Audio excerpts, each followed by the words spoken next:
J'ai fait un texte synoptique, mais je ne l'ai pas tiré. Peut-être que je pourrais vous le tirer. Et c'est important de voir comment les deux, le récit et le témoignage que Pierre donne à Jérusalem, se complètent. Il faut lire en parallèle, en quelque sorte, en synoptique, le chapitre 10 et 11. Au chapitre 11, voici ce qui est dit. Pierre dit aux Juifs circoncis, donc de Jérusalem, juste au même moment où la vision du drap cesse, 3 hommes se présentèrent devant la maison où nous étions. Ils étaient envoyés de Césarée. L'Esprit me dit de les accompagner sans scrupule. Actes chapitre 11, verset 12. L'Esprit me dit de les accompagner sans scrupule. Et les 6 frères que voici, donc il y en avait 6, vinrent également avec moi, et nous entrâmes chez l'homme en question, chez Corneille. Pierre accueille des païens, Pierre part avec des Juifs et des païens, il va rentrer chez Corneille, Corneille va venir à sa rencontre, mais tout en causant, il rentre dans la maison. Pierre est conduit par l'Esprit Saint. Il a compris, c'est l'Esprit Saint qui les a envoyés. C'est l'Esprit Saint qui lui demande de... C'est important de voir cette docilité de Pierre par rapport à l'Esprit Saint. Dans l'évangélisation, c'est l'Esprit Saint qui nous conduit. C'est l'Esprit Saint qui nous parle. C'est l'Esprit Saint qui nous dit quelque chose dans le cœur. Ce n'est pas nous qui décidons, c'est l'Esprit Saint qui nous anime. Des préjugés, application pour nous aujourd'hui. Et nous pourrons d'ailleurs, dans le partage cet après-midi, revenir là-dessus. Mais regardons l'Évangile et déjà nous pourrons l'appliquer. Dans nos relations humaines, dans notre ministère missionnaire, nous avons tous des limites, des hésitations, des doutes. Il y a des gens peu fréquentables, comme les collaborateurs, comme Lévi, c'est l'Évangile d'aujourd'hui. Des collabos. Quand on parle aux anciens qui ont vécu la guerre 39-45, et Jésus ose choisir ce collecteur d'impôts qui travaille avec les Romains. Il y a aussi des financiers corrompus par l'argent, comme Zachée. Et Jésus lui dit, descends vite, il me faut demeurer chez toi. Il y a des femmes de mauvaise vie, comme Marie-Madeleine, où la pécheresse aimante est pardonnée. Il y a des hérétiques, comme les Samaritains. Il y a des païens dans des situations conjugales incompatibles avec l'Évangile. La Samaritaine, tu as eu 6 maris et l'homme que tu as n'est pas ton mari. Aucun espoir de ce côté-là. Il y a des gens trop engagés dans la politique, nationalistes, comme Simon le Zélote. Pourtant, Jésus l'appelle. Il y a des religieux fanatiques, comme Saul de Tarse. Il y a des païens, au cœur endurci, athées, et refusant visiblement de se convertir. Il y a des homosexuels aujourd'hui, qui vivent leur situation comme ils peuvent. Et il y a même des homosexuels qui parodient l'Évangile. Il y a des producteurs de films qui sont des blasphèmes contre la religion.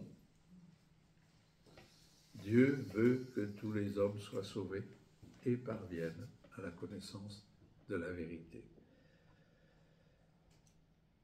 Quelquefois, d'ailleurs, fréquenter ces gens-là nous attire des jugements de la part des autres.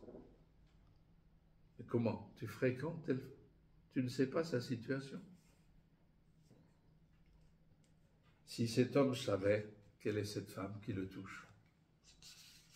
On a tout dans l'Évangile, en fait, hein, si on sait bien l'appliquer à notre vie d'aujourd'hui. En le disant un peu en termes plus modernes. Voici l'interpellation du pape François dans Evangelii Gaudium, la joie de l'Évangile, numéro 24. Alors ça, le pape François bouscule.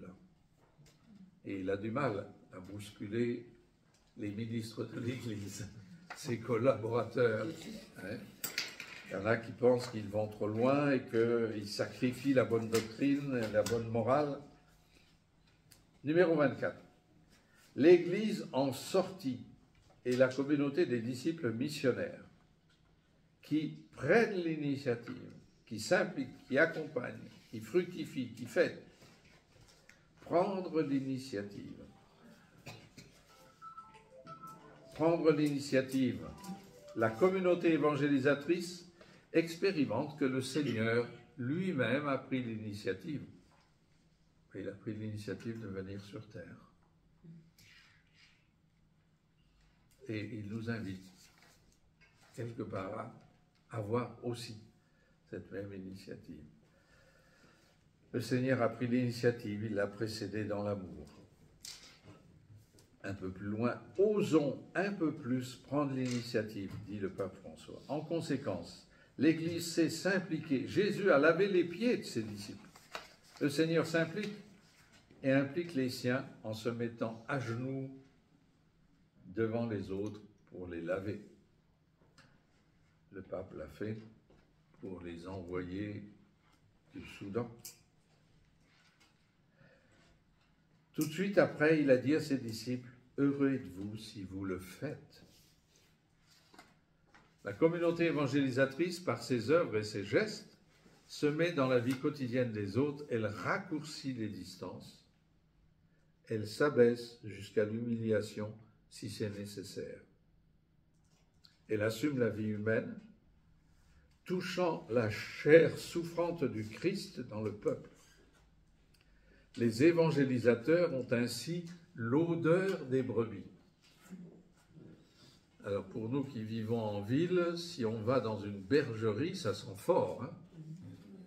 Et si vous restez un moment, vos vêtements après, ils ont l'odeur là. Hein?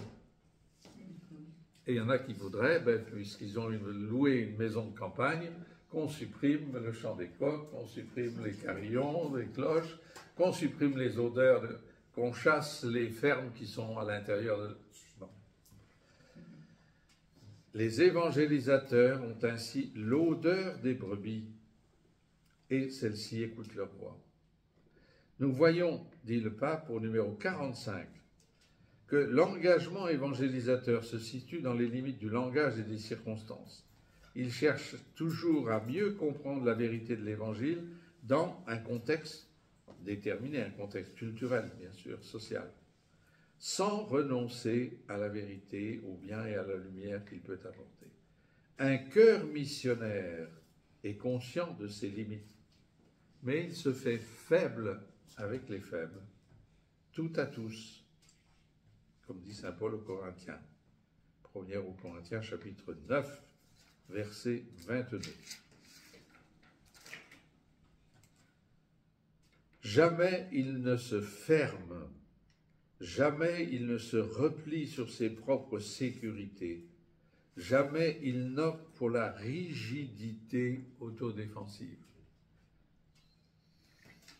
Il sait que lui-même doit grandir dans la compréhension de l'Évangile, dans le discernement des sentiers de l'Esprit, et alors il ne renonce pas au bien possible, même s'il court le risque de se salir avec la boue de la route.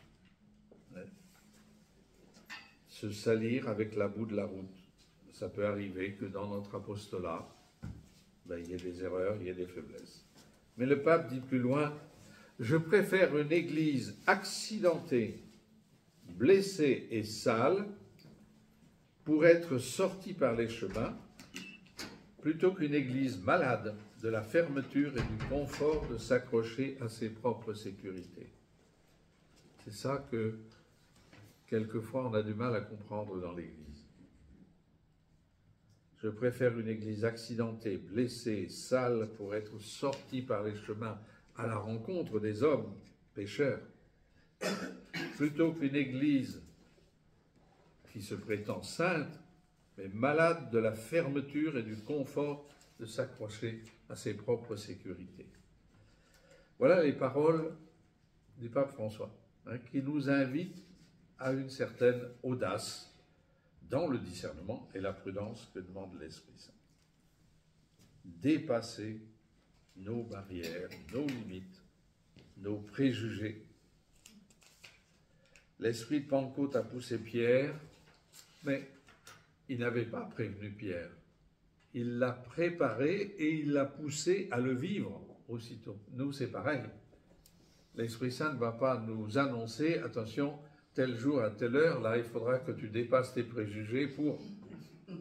C'est juste au moment où il faut le faire qu'il nous pousse, qu'il nous donne un signe, une parole de Dieu, un encouragement.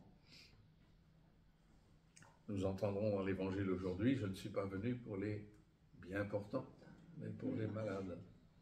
Je ne suis pas venu pour les justes, mais pour les injustes.